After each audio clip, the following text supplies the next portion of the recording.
Hello hello and welcome welcome to Jobs अड्डा।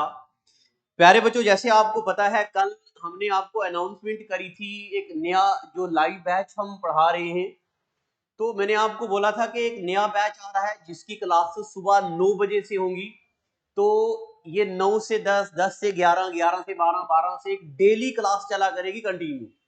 अब उस बैच में हमें एक दिन से इतनी ज्यादा कॉल्स आ रही थी कि मेरी टीम ने कहा कि हर बच्चे की कॉल उठानी पॉसिबल नहीं है। बहुत ज्यादा कॉल्स आ रही थी, तो एक ही वीडियो बनाई जाए जिसमें सभी बच्चों को एक ही बार हम बता दें क्या क्या होगा। एक सवाल आप बच्चे ये पूछ रहे थे कि अगर किसी बच्चे की क्लास मिस हो गई तो क्या वो बाद में पढ़ सकता है।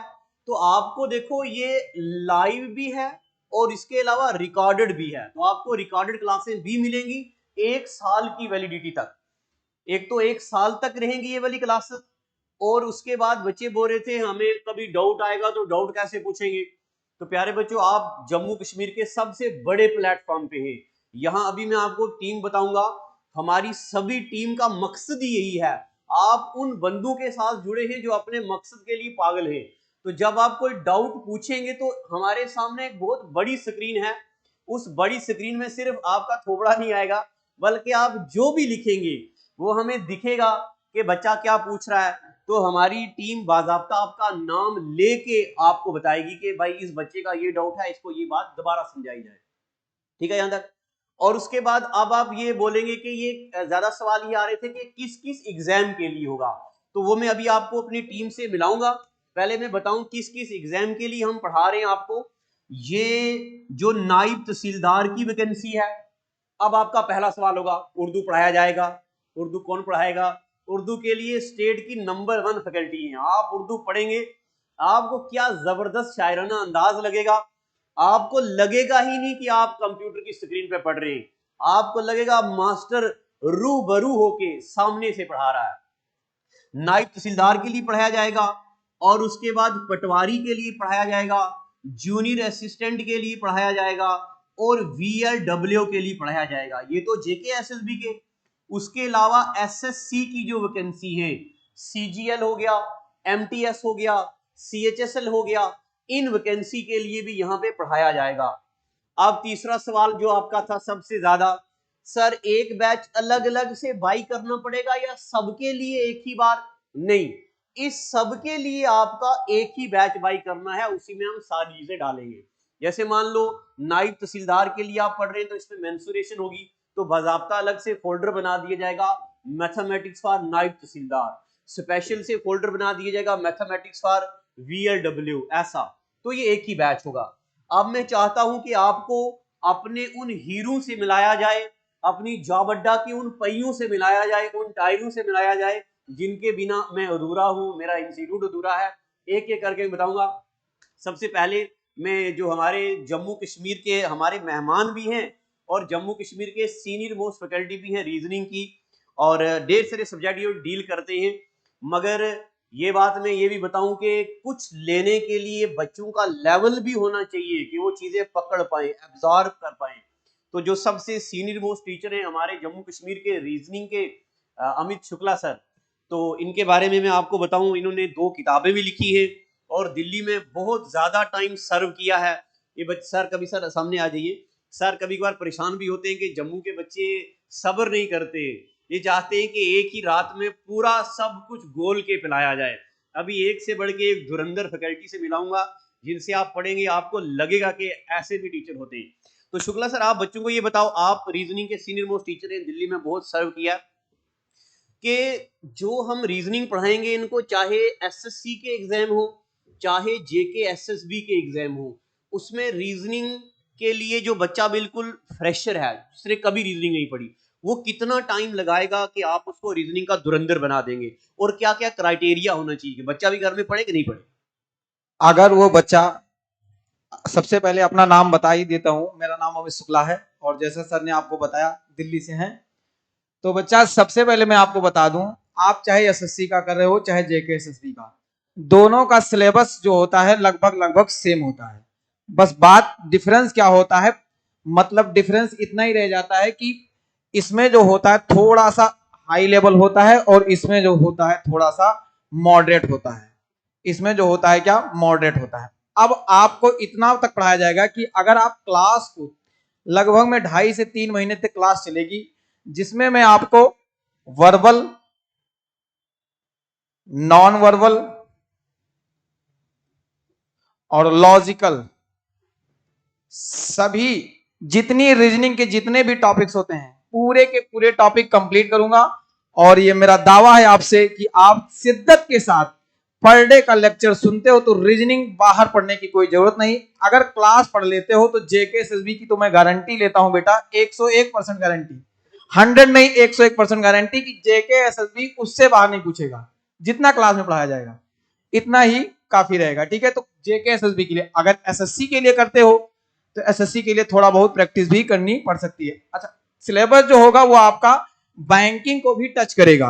कुछ बच्चे जो होते हैं बैंक के, वो बोलते हैं सर हमारा बैंक का क्या होगा, तो जो सिलेबस जो टच कराया जाएगा वो बैंक को भी करेगा, क्योंकि हमने कहा आपको वर्बल पढ़ाएंगे जो कि एसएससी के लिए होगा, और नॉन वर्बल, ये दोनों के दोनों क्या होते हैं एसएससी के लिए।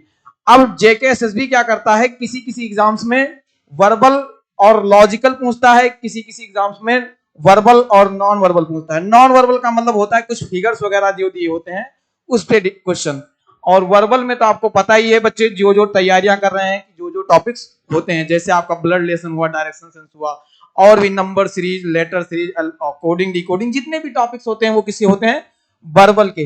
लेकिन बीच में आपके जितने भी एग्जाम्स हुए हैं उसने ज्यादा फोकस किसको किया है, लॉजिकल वाले को, जिसमें आपका आता था स्टेटमेंट एंड कंक्लूजन, सीलॉग, और भी मैनी मोर टॉपिक्स। ठीक है, तो इस तरीके से डिस्कस करेंगे, बिल्कुल बेसिक से लेकर के एडवांस तक जाएंगे और धीरे धीरे सीखेंगे। अगर 3 महीने तक सीखते हो तो रीजनिंग का आपको कोई डाउट नहीं रहेगा। तो thank you and God bless you. Sir मैं एक दो बातें आपसे पूछूंगा। जैसे आपने अभी कहा कि ये 2.5 से 3 महीने बैच चलेगा रीजनिंग भी इसमें, तो जम्मू में सर जहां भी रीजनिंग पढ़ाई जाती है ना, मैक्सिमम टू मैक्सिमम सर 15 दिन लेते हैं, या बहुत ही ज्यादा हो गया कोई 20 दिन में ले लेगा। तो क्या आप इतने महीने में आप रीजनिंग इस लेवल तक कर लेंगे कि जो बच्चा जीरो है रीजनिंग में, को क्या वो हर क्वेश्चन सॉल्व कर पाएगा? बिल्कुल बिल्कुल, जीरो से लेकर के हीरो तक। और ये 2.5 से 3 महीने जो है ये आपका प्रैक्टिस भी होगा इसी में, और इसी में क्लास भी होगा। मैंने कहा कि क्लास अगर अटेंड करते हो तो कहीं से भी कोई भी प्रैक्टिस करने की कोई नीड नहीं होगी। ठीक है, 2.5 से 3 महीना अगर रीजनिंग को देते हो तो उसमें सारे के सारे टॉपिक कवर कर दिए जाएंगे, और उसके अलावा आपको रीजनिंग कहीं से भी नहीं पढ़ने की जरूरत पड़ेगी। एग्जाम में आपको क्वेश्चन दिखेगा कि कहीं ना कहीं कि जो हमने क्लास में पढ़ा है वही पूछ रहा है। ठीक है, और ये बात तो हमारे पुराने जितने भी बच्चे हैं उन्होंने आके सर से भी बताया हुआ है, आप बच्चों से मिल भी सकते हो जो बच्चे आसपास पढ़ के गए हुए हैं जॉब्स अड्डा से। ठीक है, शुक्ला सर, मैंने आपका एक बार दिल्ली से एक प्लेटफॉर्म से मैंने आपका एक वीडियो भी देखा था, उसमें भी बच्चे बोल रहे थे कि कंटेंट बड़ा पेपर में आता है। और मैं एक और बात बताऊं, सब इंस्पेक्टर माइग्रेंट के हमारे पास 17 बच्चों का बैच था, 17 के 17 बच्चों की सिलेक्शन है। और जब वो बच्चे सब इंस्पेक्टर बने उन्होंने मुझे कहा कि मत, ये रीजनिंग में ऐसा लग रहा था जैसे शुक्ला सर ने ही पेपर डाला हुआ है। ये तजुर्बा होता है, क्योंकि सर ने एक बड़े प्लेटफॉर्म पे अलग अलग स्टेट के लोगों को पढ़ाया है, तो उस हिसाब का सर का तजुर्बा जो है कई गुना ज्यादा है। तो सर से तो आप बच्चे पढ़े भी हैं, आपको पता ही है। अब मैं आपको बताऊंगा, हमारे जो अकाउंट के स्टार भी रहे हैं और जिनके बारे में सबसे ज्यादा प्रेजेस बच्चे करते हैं, और अभी रिसेंटली मुझे बच्चों ने कहा कि जेडके रीऑर्गेनाइजेशन एक्ट से जितने भी सवाल थे वो सभी हितेश सर ने पढ़ाए हुए थे। तो बहुत ज्यादा मैसेजेस, कॉल्स और प्रेजेस सुनने को मिलती हैं। सर तो हमारे इंटरनेशनल लेवल के बॉडी बिल्डर चैंपियन भी रहे हैं। तो ये सर आपका वो लेंगे, एक तो कॉन्स्टिट्यूशन ऑफ इंडिया, और अगर किसी एग्जाम में अकाउंट्स है तो अकाउंट भी लेंगे। तो अभी मैं आपको हाँ एक बात और भी बताऊं, ये जो रिजल्ट आया है हमारा, इतने मैसेजेस मेरे फोन में आए हैं, सर मैंने ये कितना क्वालिफाई किया, इतना क्वालिफाई किया अकाउंट्स को लेके। तो सर बताएंगे कि पॉलिटी या कॉन्स्टिट्यूशन को जब डील करेंगे वो किस लेवल तक ले जाएंगे, किस किस एग्जाम के लिए काफी होगा, और जिस एग्जाम में अकाउंट होगा तो अकाउंट का क्या रहेगा। तो सर ये बताओ। हेलो एवरीवन, चलिए बात करते हैं अब रिसेंट जो एग्ज़ाम हुआ है अकाउंट असिस्टेंट का, और पंचायत के टाइम पे भी और अकाउंट असिस्टेंट के टाइम पे भी मैक्सिमम पोर्शन हमने कवर अप किया था। बच्चों के जितने ज़्यादा मैसेजेस आए हैं कि सर पेपर उसी में से था, मैक्सिमम जो यहाँ से बच्चा पढ़ के गया और जिसे यूट्यूब में भी पढ़ा हुआ है, ठीक है, वो 25 प्लस स्कोर करके आया है अकाउंटेंसी में। और ये मैं अपने से नहीं बोल रहा हूँ, ये बच्चों के फीडबैक आए हैं। और बात आई अकाउंटेंसी को लेके, बच्चे बोल रहे थे, कुछ के मैसेज आ रहे थे, ये अकाउंटेंसी दोबारा आएगा, ठीक है। इसको लेके बच्चे बड़ा पजल है, क्योंकि उन्होंने अकाउंटेंसी पे काफी मेहनत की है, उन्होंने काफी मेहनत की है अकाउंटेंसी को लेके, तो कह रहे दोबारा आ सकता है, क्योंकि वो पंचायत अकाउंट सिस्टम में भी हुआ था और फाइनेंस अकाउंट सिस्टम में, और अकाउंटेंसी आगे आता रहेगा। और जिसकी हम बात कर रहे हैं जहां कोर्सेज की, एक तो हमने एसएसबी का बोला और एसएससी का, जेके एसएसबी और एसएससी का जिक्र करें। अकाउंटेंसी एसएससी में भी है, अगर देखें सीजीएल के एग्जाम में भी अकाउंटेंसी आती है, एंड एसएसबी में तो आगे आती जाएगी।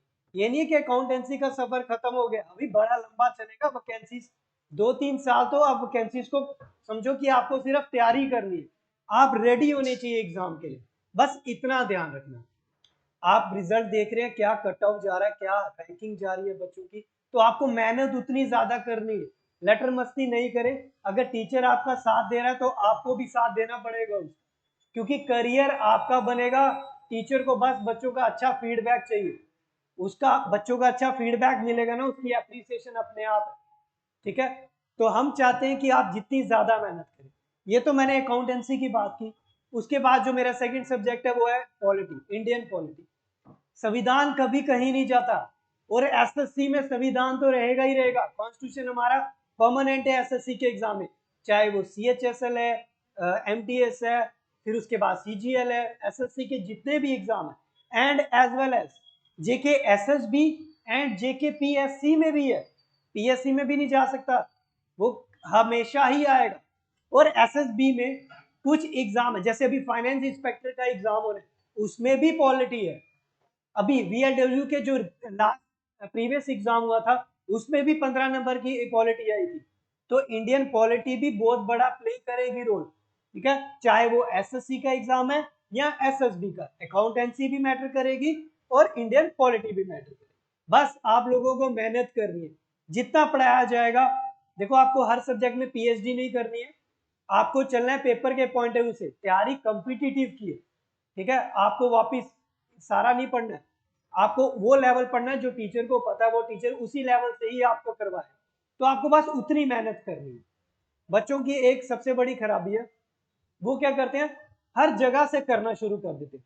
देखो, किसी महान बंदे ने एक ही चीज बोली है, 10 बुक पढ़ने से बेटर है एक बुक को 10 बार पढ़ो, आपकी नॉलेज 10 गुना बढ़ेगी। आपको जो करवाया जाएगा आप उसको 10 बार पढ़ लिया ना, मैं बोलता हूँ आपके दिमाग से ना कभी निकले। 10 बुक, डिफरेंट बुक्स को पकड़ोगे, आपकी नॉलेज 10 जगह बढ़ जाएगी। तो एक से पढ़ो, बट अच्छे से पढ़ो, बहुत मैटर करता है। तो आप बस इतना ध्यान रखें कि आपको तैयारी करनी है एक अच्छे लेवल। तो ये हितेश सर बता रहे थे अपनी स्ट्रेटजी, तो अभी मैं आपको बाकी स्टाफ मेंबर से भी बताऊंगा, उनसे भी मिलाता हूं। तो जॉब अड्डा के बारे में भी मैं आपको बोलूं कि जैसा भी है दर, ये दीवारें जैसी भी हैं, रहने को मैसर तो है ये घर जैसा भी है, मुझको इससे इसको मुझसे निस्बतें हैं बेशुमार, मेरे सपनों का महवर है ये घर जैसा भी है। तो जॉब अड्डा से मुझे बहुत प्यार है, और जॉब अड्डा में आने वाला हर बच्चा मेरा मेहमान है। अगर 1 रुपया भी किसी से हमने फीस लिया है तो मैं उसका कर्जदार हूँ, सिर्फ मैं ही नहीं, जॉब अड्डा की पूरी टीम। अब मैं आपको बताऊंगा कि हमारे जो इंग्लिश वाले टीचर हैं वो अपनी स्ट्रेटजी कैसे बताएंगे, और उर्दू में भी इनका बहुत मेजर रोल है। ये केएस के सीसेट के जो पेपर होते हैं उनमें भी बड़ी महारत हासिल करते हैं। तो सर आप इन बच्चों को ये बताना, हमारे सैयद पीरजादा हाशमी सर ये आपको बताएंगे कि अंग्रेजी में कितना रोल होगा इनका, और किस किस एग्जाम को सर आप, और इंग्लिश में सर बच्चे बड़ी बोरिंग सब्जेक्ट भी फील करते हैं, तो आप बच्चों को बताओ अंग्रेजी में कैसे आप इंटरेस्ट क्रिएट करेंगे।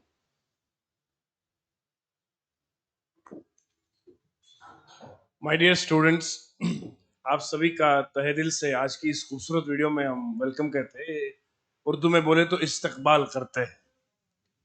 जैसे कि आपको हमारे भाई ने कहा कि अंग्रेजी में लोग जो है बोरिंग फील करते हैं, इंटरेस्ट कम लेते हैं।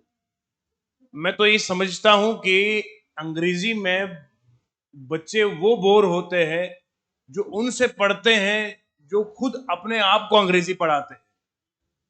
तो बोरिंग का सबसे बड़ा रीजन ये है कि जो अंग्रेजी खुद ही को पढ़ाते हैं वहां बोर्डम ऑब्वियस है। तो यहां पर जॉब्स अड्डा में आपको अंग्रेजी इस अंदाज से पढ़ाई जाती है, बल्कि हमारे बच्चों के पास मैसेज इतने आते हैं, ऐसे रिव्यूज आते हैं कि मैं कभी खुद सोचता हूं कि हम तो इसके लायक नहीं है। एक बच्चे ने लिखा था, सर आप जब पढ़ाते हैं तो मेरे गूज बम्प्स आते हैं, मैं हैरत में पढ़ता हूं कि आप कैसे पढ़ाते हैं कि बिना रूल्स के आप ग्रामर को लेके चलते हैं। तो सबसे बड़ी बात यह है कि एक तो होता है कि आप यहां पर बोर्ड पे आए और आपने रूल छाप लिए, बंदा कंफ्यूज होता है कि यार मैं क्या क्या याद करूं। एक पढ़ाने की स्ट्रेटजी ऐसी है कि आप, मैं अक्सर बोलता हूं अंग्रेजी को मैं अंग्रेजी नहीं बल्कि मैथ समझता हूं, तो उस अंदाज से हम अंग्रेजी को पढ़ाते हैं ताकि बच्चा जो है इतना एंजॉय करे कि उसको लॉजिकली और रीजनिंग के हिसाब से अंग्रेजी के रूल समझ में आए विद ल्यूसिड एग्जांपल्स। और अक्सर मैं ये कहता हूं कि अंग्रेजी को इस अंदाज से पढ़ाता हूं कि अंग्रेज के बच्चे ने क्या कहा, तो बीच में शायराना अंदाज तो है ही अपना, और बहुत ही एंजॉयमेंट के साथ हम अंग्रेजी को लेके चलते हैं। तो मैं यहां पर बात करता हूं जो हमने एक नया ये कोर्स लॉन्च करा है कि लाइव प्लस रिकॉर्डेड बैचेस हमारे पास है। इसमें हमारे पास एसएससी के एग्जामिनेशंस हैं, एसएसबी के एग्जामिनेशन है, सीजीएल है, सीएचएसएल है, और अपने जेके एसएसबी के जितने एग्जामिनेशंस है वो हम इसमें सारे पढ़ाएंगे। और जहां बात रही इंग्लिश की, इंग्लिश में आपको मैं आसान करके बता देता हूं, ये एसएससी हो या एसएसबी हो, नेचर सी बात है, ये हमारी यूटी का एग्जामिनेशन बोर्ड है, एसएसबी है, और वो सेंटर का है। सेंटर वाले एग्जामिनेशन जो आफ्टर ग्रेजुएशन होते हैं, लेवल इंग्लिश में जो है, अंग्रेजी में जो लेवल है वो थोड़ा टीडियस और टफ रहता है। करता क्या है एग्जामिनर, मैंने अक्सर आपको लेक्चर में बताता हूं, एग्जामिनर आपका दोस्त नहीं है। कॉम्पिटिटिव एग्जामिनेशन में ये याद रखने की जरूरत है कि कॉम्पिटिटिव एग्जामिनर जो है, जो आपका क्वेश्चन पूछता है, वो दोस्त नहीं है। एकेडमिक में कहा जाता है हाथ हल्का रखिए, मैक्सिमम को पास कराना है, क्योंकि वहां जॉब और तनख्वाह वगैरह का मामला ही कोई नहीं है। लेकिन यहां पर जॉब्स है, और जॉब्स के साथ फिर आपको सैलरी पे करनी पड़ती है। तो एग्जामिनर की स्ट्रेटजी ये होती है कि मैं एग्जाम को मुश्किल बना, एग्जाम को मुश्किल करूं। और वो कैसे होगा? बेसिक इंग्लिश तो ये तो आप एकेडमिक्स में भी पढ़ते हैं, कॉम्पिटिटिव में भी है। फर्क क्या है? एसएसबी और एसएससी, और इससे ऊपर है बैंक, इससे ऊपर है यूपीएससी। ये अलग अलग लेवल्स है। इन सभी लेवल्स में एक क्वेश्चन होता है, लेकिन उसके अंदर जो है रूल जो है वो 2 और 3 इनको ट्विस्ट करके डाला जाता है ताकि बच्चा कंफ्यूज हो जाए। हमारे यहाँ ग्रामर की सबसे बड़ी क्लैरिटी और कमाल की बात है, मैं तो कहूंगा सुपर से भी ऊपर है, क्योंकि यहां पर हम क्लैरिटी ऑफ कंसेप्ट उसको इतना फाइन और क्रिस्टल